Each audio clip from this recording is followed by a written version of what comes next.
श्री जगन्नाथ महाप्रभु के भक्त श्री सदन कसाई, सदन कसाई जो थे वो मांस बेचते थे, यही उनका काम था। एक बार ऐसे तराजू में तोलते थे मांस को, तो जब मांस का विक्रय कर रहे थे तो उनको पता नहीं चला, वो भार की जगह शालिग्राम जी को रखते थे। लेकिन कीर्तन उनको बड़ा प्रिय था, कीर्तन करते हुए मांस बेचते थे। बताओ, ऐसा उनका स्वरूप। एक बार एक महात्मा वहां से निकल रहे थे, तो महात्मा ने जैसे ही देखा, वो तो देखते ही पहचान गए, मुंह पे कपड़ा रख करके जा रहे थे, तो देखा कि ये तो शालिग्राम जी हैं। तुरंत, अरे तुम क्या कर रहे हो, बहुत बड़ा पाप है, ये तो साक्षात शालिग्राम जी हैं। उसने कहा महाराज मुझसे गलती होगी, मुझे तो पहचान है नहीं। बोले लाओ इनको मुझको दो। शालिग्राम जी ले लिए महाराज, जाकर के शुद्ध नदियों के जल से स्नान कराया, पंचामृत स्नान कराया, इत्र लगाया, चंदन लगा करके चांदी के सिंहासन पर बैठा के माला पधरा दी, ठाकुर जी का कीर्तन, बढ़िया खीर बना के भोग लगाई, और खूब रोए महात्मा। बोले कि नाथ आप भी कहां के कसाई के यहां बैठे थे, अब आप विराजो, प्रेम से रतन सिंहासन पर विराजो।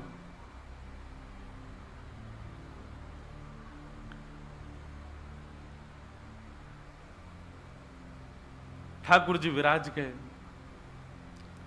रात्रि को महात्मा के स्वप्न में आए, और स्वप्न में आकर के बोले सुनो, सुबह होते ही हमको ले जाओ और हमको वो सदन कसाई के पास छोड़ के आओ। महात्मा बोले वहां प्रभु मांस बेचता है, वो आपको तोलता है, तोलने के लिए भार बना करके रखता है, आप उसके यहां क्या करेंगे। ठाकुर जी कह रहे हैं हम जितना कह रहे हैं उतना करो बस। बोले नाथ ये तो वेद विरुद्ध हो जाएगा, ये तो शास्त्र विरुद्ध हो जाएगा, मैं आपको कैसे वहां छोड़ के आ सकता हूं। आपको वहां क्या सुख मिल रहा है, वो शुद्ध नहीं, पवित्र नहीं, उसका स्थान अच्छा नहीं, मांस विक्रय करने वाला व्यक्ति, महापापी व्यक्ति, वहां क्यों जाना है आपको। ठाकुर जी बोले कहीं पर हमको स्नान करने में सुख मिलता है, कहीं हमको सिंहासन पर बैठने में सुख मिलता है, कहीं भोजन करने में सुख मिलता है, कहीं माला पहनने में सुख मिलता है, सदन कसाई के हमको लुढ़कने में सुख मिलता है। उसके तराजू में जब वो तराजू से तोलता है तो हम इधर उधर लोटपोट होते हैं, हमको उसमें बहुत आनंद आता है, हमको छोड़ के आओ उसके पास ही। और वो मांस विक्रय करता है, चलो जो भी है, लेकिन जब उसके यहाँ तोला जाता है और वो तोलते समय हम लुढ़कते हैं तो वो कीर्तन गाता है, वो मुझे बहुत अच्छा लगता है, मुझे उसके पास छोड़ के आओ। न जाने कौन से गुण पर दयानिधि रीझ जाते। कभी कभी हमको ऐसा लगता है कि कुछ ना कुछ करते रहो बंधुओं, किसी से तो रीझ जाएंगे ठाकुर जी, कभी तो रीझेंगे, कभी तो उनको कोई ना कोई चीज तो भाएगी हमारी। इसलिए आशा मत छोड़ो, लगे रहो, कुछ ना कुछ करते रहो। पर एक बात, चतुराई से नहीं, जान करके नहीं, बिना जाने भोले बनकर, सहज बनकर के करते रहो, ना जाने किस भाव से रीझ जाए। सदन कसाई के पास महात्मा वापस आ गए और आकर के शालिग्राम जी देने, सदन कसाई बोलो नाथ यहां क्यों ले आए इनको दोबारा, यहां तो मांस बिकता हूं मैं, बहुत गंदा स्थान है ये।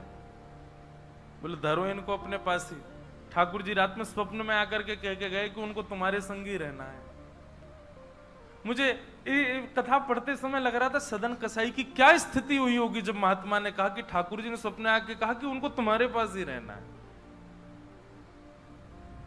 हाथ पांव कांपने लगे, नेत्रों से अश्रुधार गिरने लगे सदन कसाई के। मन में विचार करते हुए कहता है कि मैं इतना पापी, इतना गंदा इंसान, और ये ठाकुर जी मुझसे मिलने के लिए मेरे पास चले आए। मैं इनके लिए इतना भी नहीं कर सकता कि ये दूषित काम ना करूं। ज्यादा से ज्यादा क्या होगा, भोजन ही तो नहीं मिलेगा मुझे, धन ही तो नहीं कमाऊंगा, लेकिन इससे बड़ा और धन क्या चाहिए कि ठाकुर जी मेरे से मिलने के लिए व्याकुल हो रहे हैं। उसी समय सदन कसाई ने अपनी दुकान बेच दी, सब काम बंद कर दिया और बस अपने ठाकुर जी के लिए जीवन जीने लगा। आप मुझसे मिलने के लिए तड़प रहे थे नाथ, अब मैं तड़पूंगा आपसे मिलने के लिए, मैं आऊंगा आपसे मिलने के लिए। और निकल पड़े सदन कसाई जगन्नाथपुरी की ओर। पूछा लोगों से, कहाँ है पुरी? लोगों ने दिशा बता दी। बोले वहीं विराज रहे हैं जगत के नाथ, वहीं विराज रहे हैं साक्षात नंदन नंदन। एक बात बताएं बंधुओं, सतयुग, त्रेता, द्वापर, कलयुग, 4 युग हैं। सतयुग के पूज्य ठाकुर जी, अर्चनीय ठाकुर जी हैं श्री बद्रीनाथ भगवान। सतयुग के जितने भी लोग हैं उनकी मनोकामना पूर्ति हो, उनकी सिद्धि पूर्ति हो, उनकी अर्चना का केंद्र हो, उनकी साधना का केंद्र वो बद्रीनाथ ही है। सदन कसाई निकल पड़ा जगन्नाथपुरी की यात्रा पर। बस बार बार उसके मन में एक ही भावना आती है, आप मेरे से मिलने के लिए तड़पे थे, आप मेरे पास रहने के लिए तड़पे थे, मैं आऊंगा आपसे मिलने के लिए। और निकल पड़ा। कीर्तन की टोलियां जा रही हैं, वैष्णव जन नाचते गाते हुए जा रहे हैं।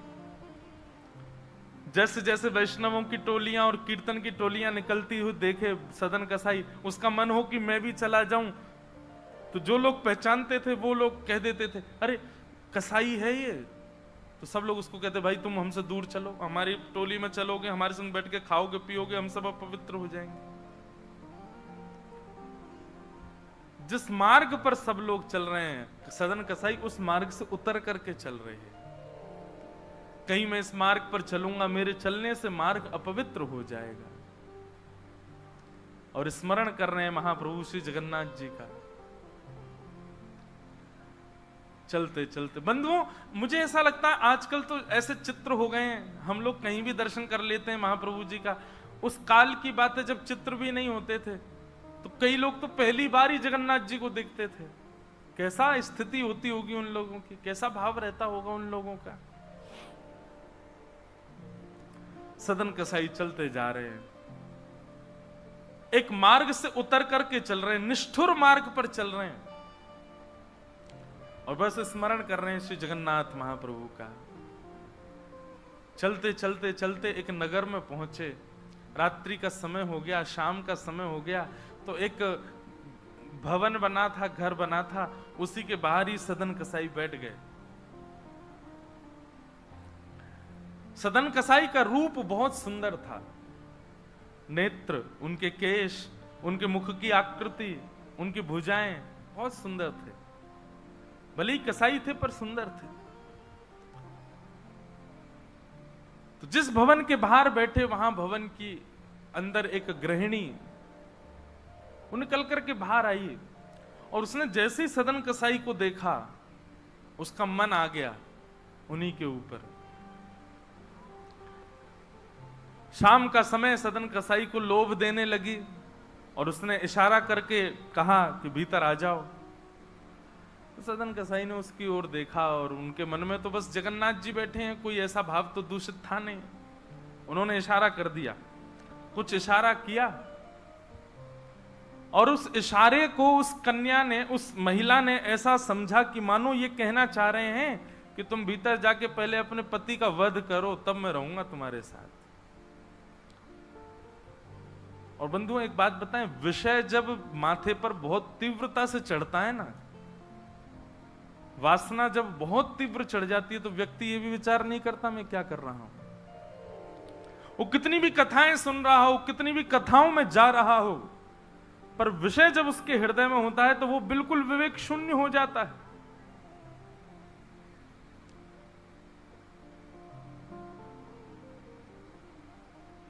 विषयों का मतलब, विषय भोगने से पाप कम लगता है, पर विषय जब सिर पर हावी होता है तो उस समय जो हम विवेक शून्य हो जाते हैं उससे पाप ज्यादा लगता है हमको। विषय हावी हो गया उस माता के, भीतर जाके उसने अपने पति का वध कर दिया, मार दिया। और बाहर आकर के सदन कसाई से कहा, अब तो चलो, मैंने अपने पति को मार दिया, चलो मैं और तुम ब्याह कर लेते हैं। सदन कसाई बोला, देवी ये तेने क्या किया? मैंने तो नहीं कहा था कि तुम मारो। बोले, हो तुम झूठ बोलते हो, तुमने ही तो कहा था कि उसका वध कर दो तब रहूंगा। अब तुम्हारे पास एक ही रास्ता, या तो मेरे साथ रहो, नहीं तो मैं सबको बता दूंगी कि तुमने मेरे पति को मरवाया है। पर जिनके हृदय में श्री ठाकुर जी विराजमान है, उनको अन्य किसी के लोभ की इच्छा नहीं होती। उन्होंने कहा ज्यादा से ज्यादा मार दोगी मुझको और क्या बदनामी होगी, सब होगा, लेकिन मैं अपनी स्थिति से नहीं हट सकता। और उन्होंने अस्वीकार किया। और हुआ वही, उसने हल्ला मचा करके सबको इकट्ठा कर दिया, मेरे पति को इसने मरवा दिया और ये आदि आदि सब कर दिया। सदन कसाई को बंदी बना करके राजा के सामने प्रकट कर दिया। सब लोग आ राजा के यहां उसको प्रस्तुत कर दिया, बंदी बना दिया। और बंदी बना करके कहा कि आप स्वीकार करते हैं कि आपने ये अपराध किया है इनके पति को मारने का? सदन कसाई कुछ नहीं बोला। बोले क्योंकि पक्ष तो पूरा उन्हीं की तरफ जाने वाला, मैं कितना भी मना करूं, मैं सफाई क्या दूंगा, मैं कैसे प्रस्तुत करूंगा, मैं विवाद कैसे करूंगा? वैष्णव का स्वरूप होता विवाद में नहीं पड़ता। वो चुपचाप खड़े रहे, बस मुस्कुराते रहे। बोले अब सत्य तो ठाकुर जी जानते हैं, मैं अब आपको कैसे बताऊं कि मैंने नहीं किया? मैं कहूं कि मैंने नहीं किया तो मेरे पास कोई प्रमाण नहीं है ना देने का कि मैंने नहीं किया। और प्रमाण देने के लिए, इकट्ठा करने के लिए, इतने प्रपंच में पढ़ने के लिए मैं नहीं निकला हूं। मैं तो जगन्नाथ जी से मिलने के लिए, आपको जो दंड देना है बस मृत्यु दंड मत देना, बाकी जो दंड देना है दे दो, मुझे जगन्नाथ जी का दर्शन करना है।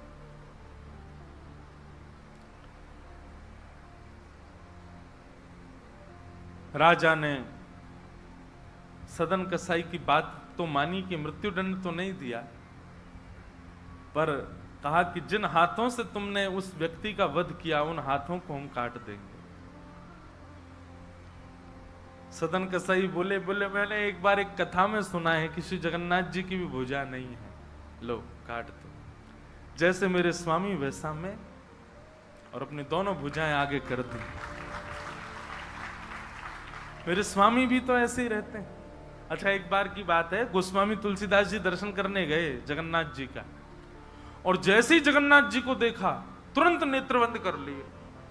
बोले राम राम राम राम जी, मैंने क्या देख लिया? तुरंत बाहर निकल करके आए, भागे मंदिर से दूर। किसी ने रोका, बोले क्या हो गया गोस्वामी जी? बोले ये मेरे ठाकुर जी हैं ही नहीं। कैसे ठाकुर जी? इनकी तो आंख पिघल गई, मुख पिघल गया, हाथ पिघल गए, पैर है नहीं, ये मेरे ठाकुर जी कैसे? मैं तो अभी रात में तो कहीं नहीं जा सकता, पर सुबह होते ही चला जाऊंगा, मैं जीवन में कभी नहीं आऊंगा। इतने ज्यादा भयभीत हो गए। रात्रि में गोस्वामी जी जैसे ही सोए तो महाप्रभु जगन्नाथ जी उनके स्वप्न में आए, धनुष बाण हाथ में लेकर के राघवेंद्र सरकार प्रकट हो गए। बोले भगवान वजह से है? गोस्वामी जी बोले मेरी वजह से? बोले हाँ, तुमने मानस जी में लिखा है, बिन पग चलहि सुनहि बिन काना। वो बिना पैर के चलता है परमात्मा, बिना कानों के सुनता है।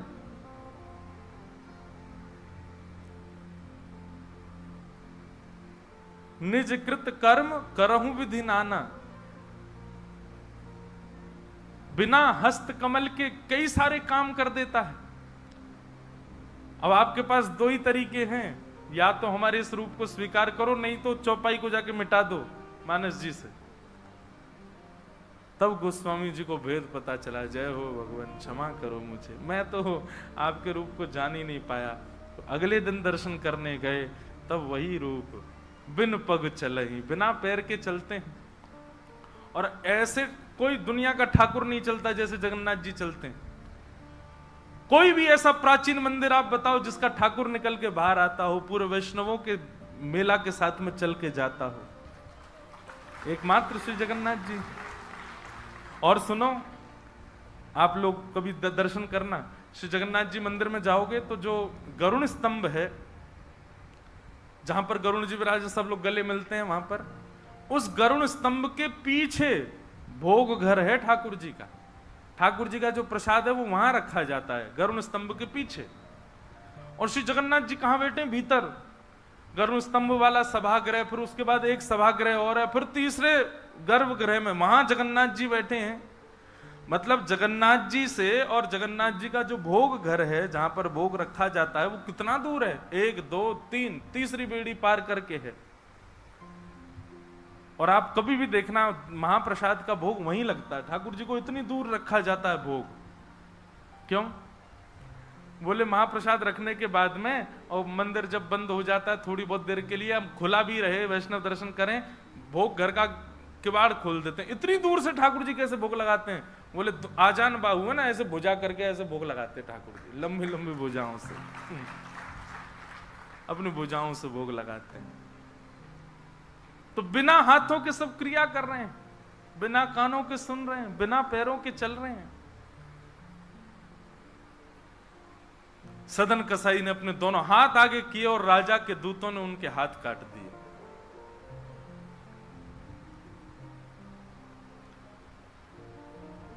पीड़ा में नहीं है, प्रसन्नता में है।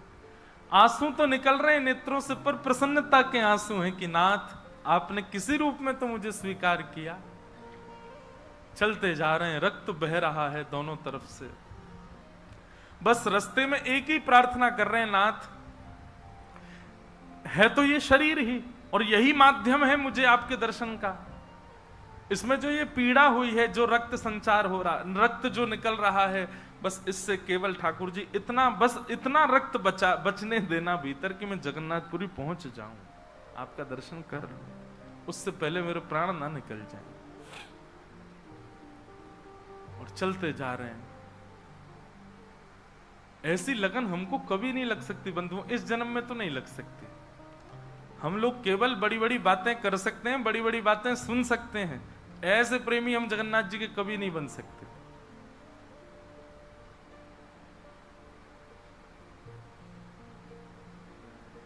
अरे हमारा कोई छोटा सा काम बिगड़ जाए तो हम जगन्नाथपुरी ना जाएं? अरे महाप्रभु जी ने तो मेरा ये काम बिगड़वा दिया।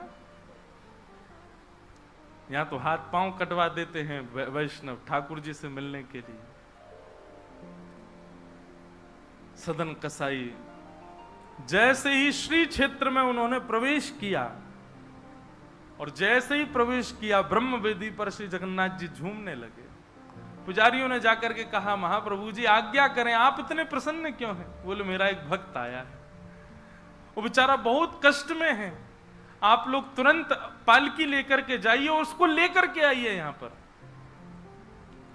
पुजारी सब पालकी लेकर के दौड़े और पुरी में प्रवेश कर रहे वैष्णवों से पूछने, अरे भैया महाप्रभु जी का कोई भक्त आया है क्या? महाप्रभु जी ने पालकी भेजी है उसको ले जाने के लिए। महाप्रभु जी आज बड़े प्रसन्न हैं, उनका कोई परम वैष्णव भक्त आया है। तो सदन कसाई ने जैसे ये बात सुनी कि पुजारी हल्ला कर रहे हैं, कोई बहुत बड़ा भक्त आया है, महाप्रभु जी ने उसके लिए पालकी भेजी, तो सदन कसाई इतने खुश हो गए, बोले आज ठाकुर जी के दर्शन तो होंगे, उनके एक प्रिय भक्त के भी दर्शन हो जाएंगे, कितना मेरा सौभाग्य होगा। और रही बात, मैं तो बहुत बड़ा पापी हूं, मैं तो रास्ता भर यही सोचता आ रहा था कि मैंने इतना पाप किया, इतना मांस बेचा है जानवरों का, महाप्रभु जी पता नहीं मुझसे नाराज होंगे, पर आज लगता है कोई परम वैष्णव भक्त आया तो महाप्रभु जी का मूड बढ़िया होगा, आज प्रसन्न होंगे। तो प्रसन्न मुद्रा में ठाकुर जी बैठे होंगे, तब मैं दर्शन करूंगा तो मेरे सारे अपराधों को क्षमा कर देंगे। वहां तो भीड़ लग गई पालकी के पास में, बोले हम हैं परम भक्त, और वो सदन कसाई दूर ही खड़े हैं। बोले इनमें से कोई होगा जो पालकी में बैठेगा, आज पहले उसको प्रणाम करूंगा फिर महाप्रभु जी को करूंगा। वहां तो इतनी भीड़ लग गई कि पंडा पुजारी पालकी लेके जान बचा के भागे वहां से, क्योंकि सबको लगता है कि हमसे बड़ा भक्त तो कोई है ही नहीं। पालकी खाली लौट करके आ गई। महाप्रभु जगन्नाथ जी बोले तुम खाली आ गए, लेके नहीं आए उनको? बोले भगवान आपके एक दो भक्त तो है नहीं, वहां तो हजारों भक्त, एक पालकी उसमें कितनों को बैठा किया है, सब चढ़ने लगे। बोले हम हैं भक्त, हम हैं भक्त। आप कोई संकेत बताओ, आपके भक्त का कोई लक्षण। श्री जगन्नाथ प्रभु के नेत्रों सजल हो गए, बोले मेरी तरह उसके भी हाथ नहीं है, जो आया है वही है मेरा भक्त, उसको लेके आओ।